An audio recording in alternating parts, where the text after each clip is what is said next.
Right to be Read podcast, episode number 113. Interview with Ken Dunn. You are listening to the Right to be Read podcast, and this is your host, Ani Alexander. Hey there, hello, this is Ani Alexander and you're listening to the Right to be Read podcast, the podcast that inspires and encourages writers. Today I have an interview again for you, and in this interview we will discover a completely new social media platform for writers, readers and publishers. It's a place where you can do pretty much everything you need to do in order to market your books, engage with your readers, and get visibility. So I won't go into too much details. I'll let the founder and the CEO of that social network explain everything himself. So let's jump into the interview and you'll see what I mean when you hear it. Okay, hello everyone. My today's guest is Ken Dunn. He's a best-selling author, founder and CEO of The Next Century Publishing and The Reader's Legacy. So we'll start from the very beginning. During our conversation, you will find out what those are. And welcome, Ken. I'm really happy to have you over here. Oh, it's a pleasure to be here with you. I loved our conversation before we got on the air. I'm excited about this. Oh, yeah, I'm sure we'll have fun. I mean, up to now, most of my interviews have been really, really fun and with very great guests, and I'm sure you're one of them. Okay, so let's start from the beginning. I mean, everything you do, I have a feeling that is kind of, closely linked to writing, writers, publishing, authors, and stuff like that. So basically, that's what we are about here as well. And let's just maybe start from what exactly do you do? And then if you have any backstory about how did you get there, that would be nice too. Okay, sure. Well, I'm on a mission to change the way people write, read, and experience books. And I know that is a crazy, audacious thing to say, but it's kind of how I live my life. As you mentioned in the introduction, I'm the founder and CEO of a company, a high-tech company called Reader's Legacy. And readerslegacy.com is an amazing online community where people who love books can actually have a chance to create a virtual version of their home libraries, of the books that they love. And then they can interact with other avid readers, they can interact with authors, they can interact with publishers. And it's a convergence, if you will. And it's kind of a funny story how I got from the beginning to here. I grew up in Canada, in the east coast of Canada. When I left high school at grade 11 and a half, I got into policing. For 14 years, I was in investigative policing. And in that time, I was undercover buying drugs, posing as a high school student. I was on a SWAT team. Wow. I was on a surveillance team. I was a homicide detective and major crime detective for 5 years. And part of my career, I was the chief interrogator in a major North American city, a police department. I used to interrogate people who committed very serious crimes, up to murder. Oh my God, we didn't have that on the show ever. Yeah. So I'm your first chief interrogator. Glad to hear that. Yeah, no, in 3 years, I interrogated 18 suspects of serious crimes and 17 of them confessed. Wow. Okay. And to be honest, Annie, I thought that I would be a police officer for the rest of my life. But then on July 15th, 2001, a tragedy occurred. And one of the most crazy experiences of my whole life, and it changed me forever. Now, I know when I say that, you're probably thinking, what happened? Did he get shot? Did his partner get shot? What was the story? The story was my wife gave birth to my son, Matthew. And it completely changed me. I didn't want to be a cop anymore. I said I needed to get out of this. And so I went to a friend whose dad owned a big insurance company in Canada where I lived. And I said, what can I do? Give me some advice. And he said, look, I don't know what to tell you, but I do know that when I first got out of school and started working in this company, my dad made me read this book. So why don't you read it? tell us, maybe it'll do something for you. Well, he gave me one of the most it is the second most amazing book I've ever read. And it was Og Mandino's classic, The Greatest Salesman in the World. And of course, it's a fiction story about a little boy that grows up way back in the old ages and becomes a salesperson. But in the book, Og Mandino says, these are the skills that the greatest salespeople in the world have. And Annie, I was shocked because the skills that Og said were the greatest sales skills were also the skills that I had learned in interrogation. Oh. And so I said, okay, I'm going to be a sales guy. I didn't know anything about sales, but I decided to try it. And so I started my first business when I was 28. It was a mortgage company. I used to help people arrange financing for homes. And in less than 3 years, it exploded. We funded over $300 million in mortgages and helped over 1,000 people buy their first homes. Okay. And I had 19 people working for me. And then 3 years after I started, another company, a bigger company than mine, bought my company, and I retired. So I went from being a police officer to financially free and retired in 3 years. Wow. Yeah, but then this is where it gets into books. I actually had a friend of mine who was in a network marketing company, multi-level marketing. Most people think that's a negative thing, that it's like a scam and nothing works. But he was really excited about it, and he kept bugging me to join. And because I didn't care, I just retired. I was 32. I said I'd try. And for the next 8 years, I traveled in over 50 countries of the world and spoke to tens of thousands of people. And in this multi-level marketing, I made over $14 million. And it was unbelievable. Back in 2007, because I was talking to a lot of people about sales, I wrote my first book. And it was a disaster. I went online and looked for a publishing company, and I found a company that, said they could help my book to become a bestseller, and they charged me over $80,000.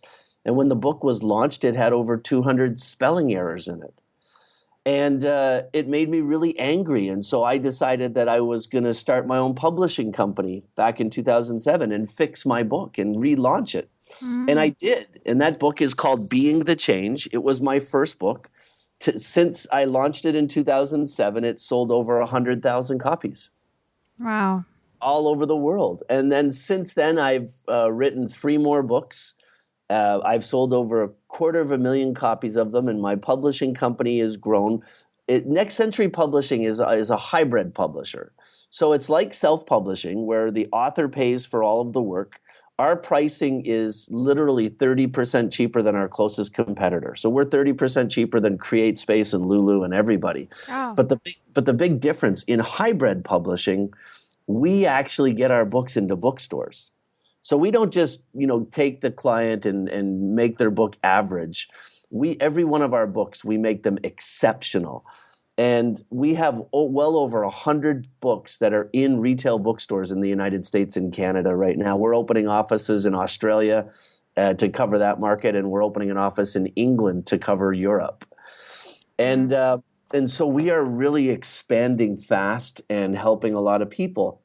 Then in 2011, I realized that, how we've talked about this before we started our call. How the whole world is changing now in publishing. It's all going digital and virtual, ebooks, new companies and everything.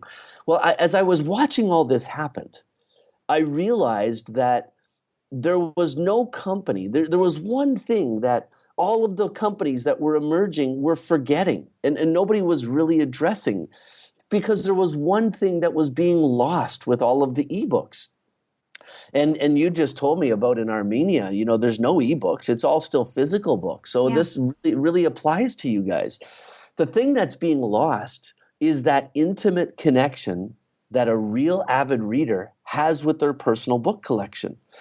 You see, for me, books changed my life. Everything I know about business, all the money I made was from the books that I've read. I've read over 1,000 books on business, leadership, inspiration, personal development, you name it. And as the ebooks were becoming popular, I realized that I was going to lose that ability to have my books around me. See, I still own all my books. Whenever I have a bad day, I go into my library, I close the door, and I find a book on my shelves that helps me to get through the hard times. I just read them, look at my notes. I mean, you name it.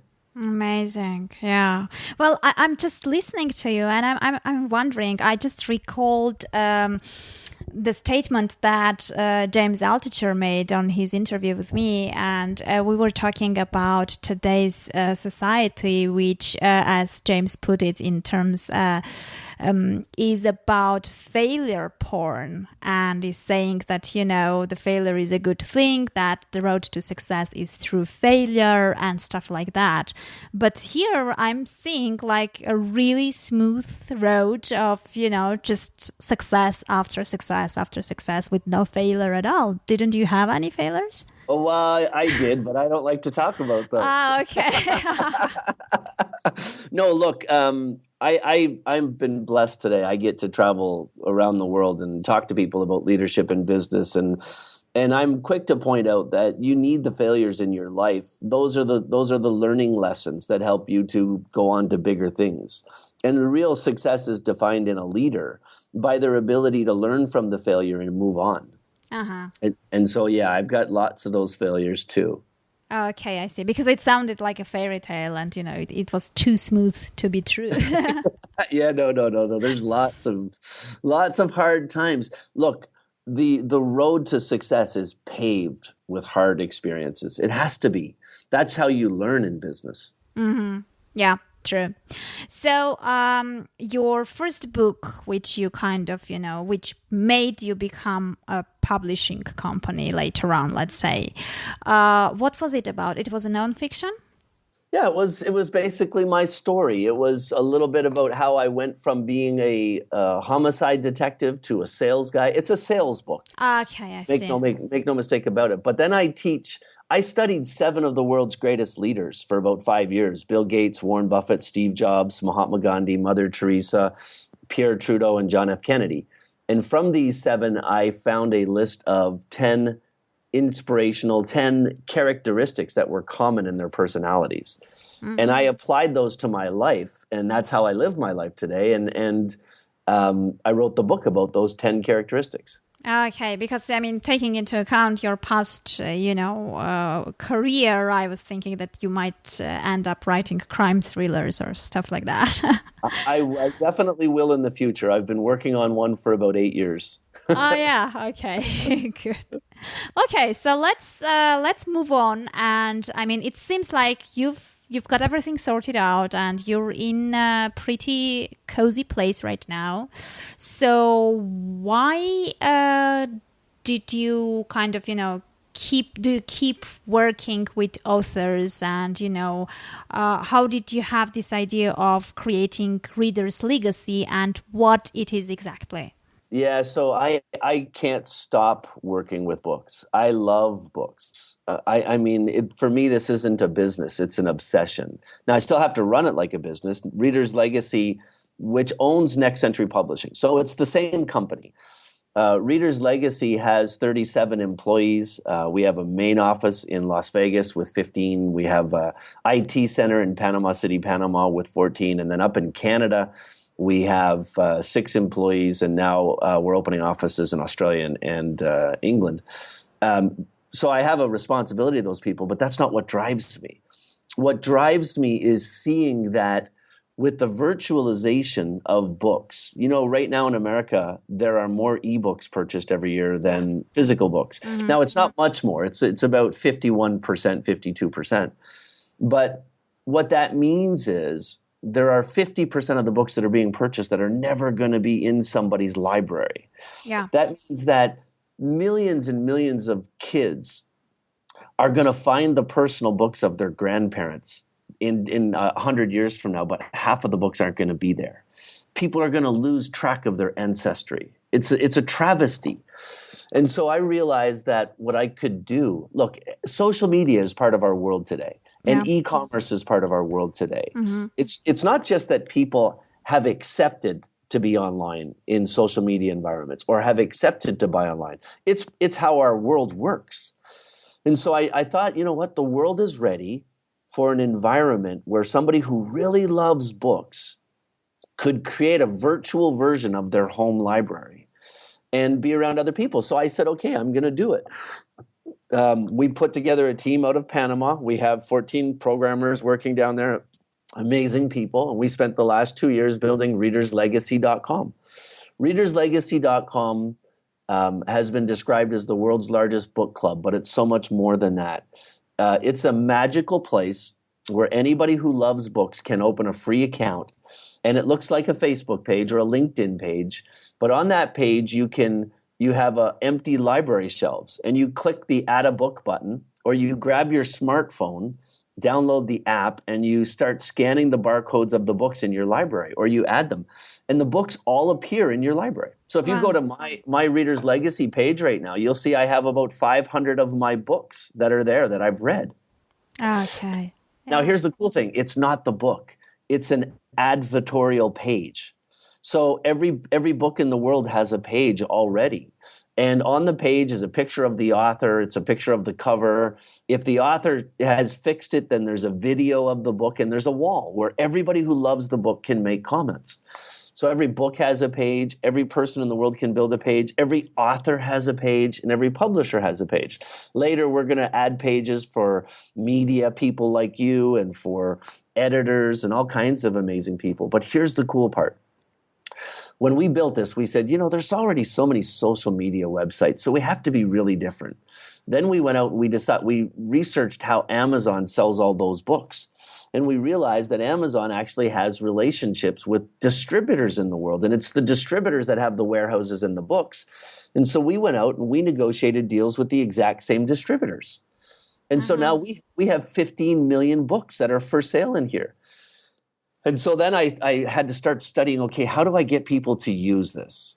And I realized that the biggest emerging trend in the internet today is not social media, it's gamification. People want to have fun doing what they're doing. And so we came up with this idea that every time you do something in Reader's Legacy, then you get a badge. It's like a big game. So when you create your profile, you get a badge. When you add books, you get a badge. When you make comments, when you share links, when you share your page on Facebook, you get a badge.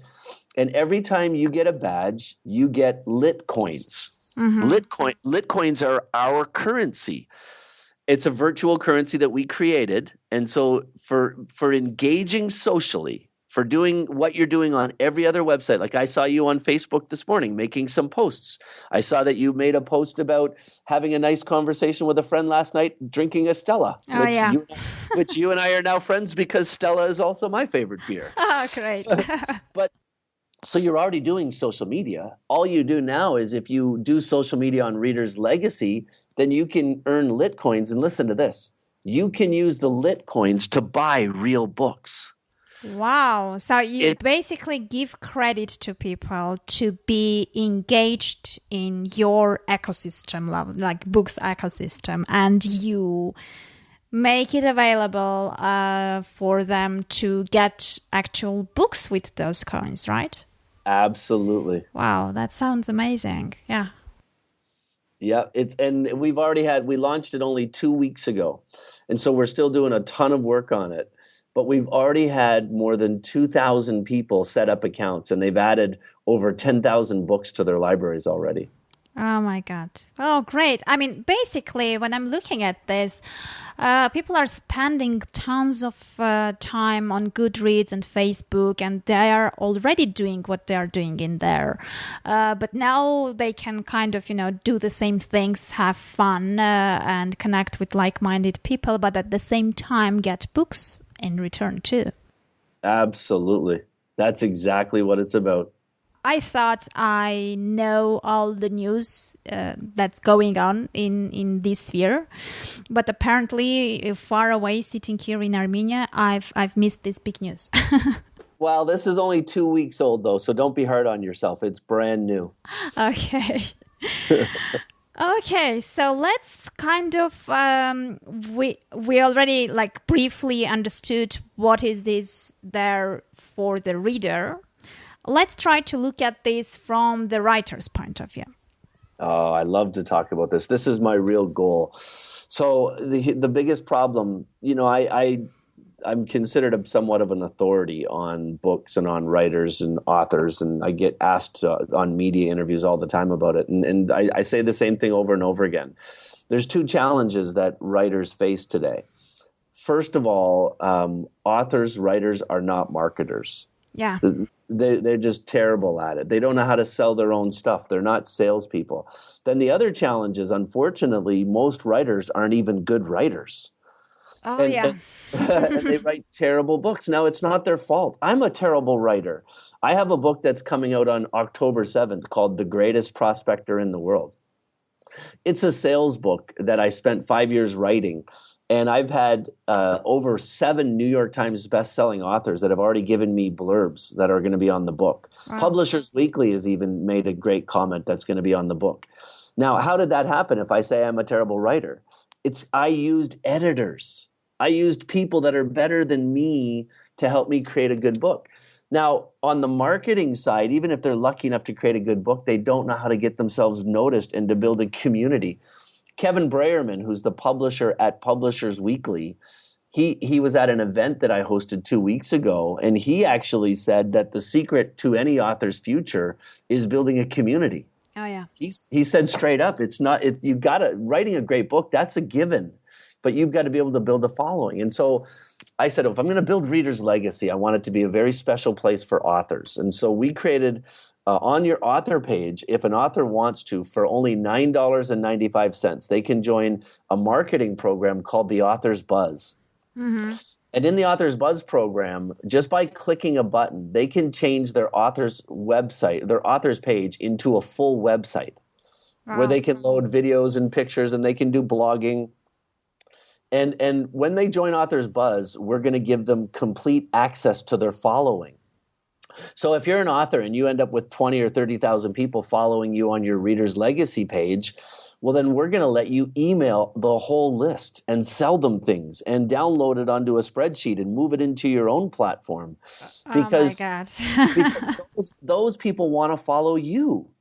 You look at all the other social media websites, they don't let you do that. Facebook, Twitter, LinkedIn, it's not for authors. It's just some environment where they control you. Yeah, and make you pay for advertising. Right. So we're gonna give the control back to the authors. Now we've also created a very proprietary video conferencing system that we're launching in September. If you're part of the Author's Buzz program, you can use your Reader's Legacy page to do webinars, conference calls, and host videos. So you literally send an email to your list and you say, hey, on Saturday at 2:00, I'm going to do a video conference. I'm going to teach you how to market your ebooks online. Mm-hmm. If you want to participate, then you have to pay $2.90. Well, you can make whatever price you want. And then you say, click here to join. So they click, they pay their $2.99. As soon as they pay, readerslegacy.com grabs their IP address. All they have to do is show up on your Reader's Legacy page at 2:00 on Saturday. The Reader's Legacy will instantly realize that they've already paid. And all you have to do to start your webinar is hit start on your webcam. Instantly, all the thousands of people that are on your Reader's Legacy page, their page turns into a one-way video. So they see you streaming. Wow. Okay. And if you want to record it or use a recording, you can at the same time. But the people that haven't paid yet, they don't see you. They get a notification that they have to pay first and that the webinar is starting. So it's a very unique video conferencing platform that's built in. It's like WordPress. You can market to your whole list, and then we're going to do teaching and training to help people that are authors to do more. And that was, sorry to interrupt, and that was like $9.99 per month? Yeah, $9.95 per month. Okay. Uh-huh. Very inexpensive. We wanted to make it so that authors all over the world could benefit from this. And then, of course, if you're in the Author's Buzz program, then we do have advertising in our system. It's called direct-to-genre pay-per-click advertising. We think about this. Soon we're going to have hundreds of thousands of people who have loaded every book that they've ever read. And so why wouldn't we let authors advertise? So now in our pay-per-click or direct-to-genre pay-per-click advertising, an author can advertise their book directly on the page of the people who have already told us that that's the type of genre that they like to read. Okay, so it's like targeted Facebook advertising per interest or something like that. Yeah. That's exactly right, but it's targeted directly at the most avid readers in the world. Because the people that take the time to build their Reader's Legacy pages are true readers. And so if somebody pays $9.95 for the Authors Buzz program, we're also giving them $9.95 worth of free advertising. Wow. Okay. So we're doing everything we can to help authors. Have you calculated the business model? Oh yeah. Yeah, we're giving away a lot, aren't we? Oh yeah, that's why I was like, okay. So basically, the way I imagined this, because I mean, the more you talk, the more I have the feeling that you've decided to collect all the good cream of all the things available out there and put in one place for authors and readers, because I mean everyone is talking about how difficult it is to build the email list and capture those emails and get them from Amazon to your site to get those emails and different things, giveaways and stuff like that people are thinking about to get email lists, and you're giving those opportunities. People are kind of paying big amount of money for different tools to make webinars and to have different tools to create landing pages and registrations and stuff like that. So you have collected all those different functions and everything that the author ideally would need and use and put all in one place. Absolutely, and made it cheap and easy to use. Oh, yeah, and made it cheap and easy to use. So it's like I don't see a reason not checking it out. I'll tell you what, if somebody is an author and is truly interested, look, all authors are readers. Most authors are also avid readers. Yes, sure. And so if anybody is an author and is truly interested in making more money with their books and learning, then there is no better place on the internet than readerslegacy.com for them. Okay, and one more impressive thing which you didn't mention, but we spoke before the recording, and I want you actually to make it known, because I personally was impressed, was that basically this place is the second biggest bookseller after Amazon, right? Yeah, we obviously we don't have the detailed information to confirm that, but that's what we've been told. Okay, and it's only in 2 weeks, so... Yeah, we have over 15 million books for sale. Okay, yeah, well, that's great. And how many registered users already, you said? Over 2,000 in the first 2 weeks. Over 2,000 in the first 2 weeks. Well, actually, I mean, every time I'm looking at different new places and new tools to use, I think that the best time is in the very beginning to join the flow, let's say, because later on it starts becoming overcrowded. So I guess catching all these amazing things from the very beginning is probably the best timing that one should have.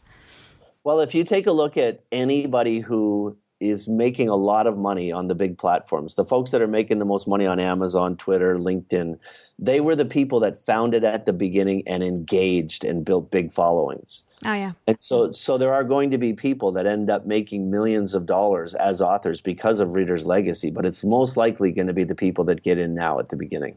Okay, so let's talk about this in this case. I mean, every platform kind of has its own specifics, and we kind of, we know the tips and tricks of each one approximately by, trial and error and advice from different people. So what would you advise newbie writers who join Reader's Legacy and kind of, and have 1 or 2 books out there which they are kind of bringing with them? What should be the best approach? Where should they start? What they should do in order to start building their audience there? The first thing that they should do is set up a personal page and add all the books that they've ever read and engage. Take it seriously. This is sales 101. People aren't going to take you seriously on readerslegacy.com unless you do, unless you're making posts, following people, engaging with your community. Share your library and your pages on Facebook and Twitter and LinkedIn. Build your following. Take it seriously. And then set up if your books are not already on the system, then you can create a book page yourself and you can offer the book for sale. You get to name the price. We're going to sell the book. And then when we sell it, you get 70% and we get 30%.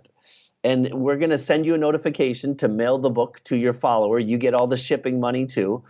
And as soon as the book is received by the follower, we're going to pay you. So if you're an author, set up your book pages. Make sure that you're advertising, you're promoting yourself in there, and take it seriously. Okay. So are we talking about paperbacks only, or since you mentioned shipping? Oh, no, paper books and ebooks, for sure. And ebooks. Even Kindles. Unfortunately, Amazon has that monopoly with Kindles. So if somebody wants to buy a Kindle book, they can click on the Kindle link and they can purchase that too. Okay. So, okay. I see what you mean. Yeah, well, lots of food for thought in here. So, I guess it's kind of, I think it's very good one-stop place for pretty much everything to start learning and trying and bringing in the books in there.